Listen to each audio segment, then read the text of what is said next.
வணக்கம். நம்ம மக்களுக்கு பார்த்தீங்கன்னா ஒரு சந்தேகம், நம்ம வந்து பைபேக் கரெக்டாக எடுப்போமா அப்படிங்கிறது. ஸோ இன்றைக்கி பார்த்தீங்கன்னா லைவாக உங்களுக்கு ஆர்டர் போயிட்டுருக்கு, அதை காமிக்கிறேன். பார்த்தீங்கன்னா ஒரு 250 கிலோ இன்றைக்கி நூல் டிஸ்பேச் ஆகுது வெளியில். 100 கிலோ பார்த்தீங்கன்னா குடியாத்துக்கும், 100 கிலோ கர்நாடகாவுக்கும், ஒரு 50 கிலோ அம்பத்தூர் ஓட்டிக்கும் இன்றைக்கி போகுது. டிரான்ஸ்போர்ட்டுக்கு போகிற வழியில் இப்போ நம்ம வீடியோ எடுத்துகிட்டு இருக்கிறோம். இதை கொண்டு இன்னும் டிரான்ஸ்போர்ட்டில் இறக்குறதையும் வந்து உங்களுக்கு வீடியோ எடுத்து காட்டுறேன்.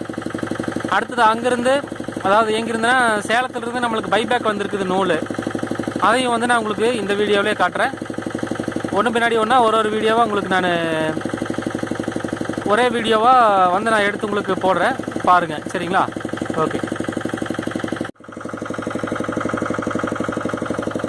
இப்போது டிரான்ஸ்போர்ட்டில் வந்து வீடியோ எடுக்க முடியலைங்க, பயங்கர கூட்டமாக இருந்துச்சு டிரான்ஸ்போர்ட்டில், எம்எஸ்எஸில்.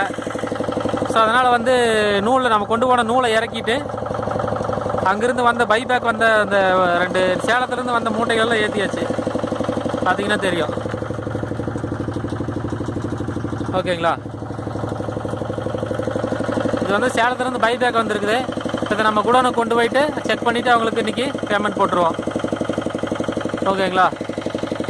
இப்படி தான் வந்து ரெகுலராக நம்மளுக்கு வர்ற நூலை வந்து கரெக்டாக பைபேக் எடுத்துகிட்டு இருக்கிறோம். அப்படி பைபேக் வர்ற நூலும் வெளியில் நம்மளுக்கு சேல்ஸ் ஆகிடுது. ஸோ எங்கேயுமே நம்மளுக்கு வந்து ஸ்டாப்பேஜோ ஒரு தேக்கமோ எங்கேயுமே இல்லை. அதனால் வந்து நீங்கள் பைபேக் கொடுத்தீங்கன்னா கரெக்டாக உங்களுக்கு பேமெண்ட் வந்துடும். பயப்படாமல் நம்ம பிஸ்னஸில் ஜாயின் பண்ணுங்கள்.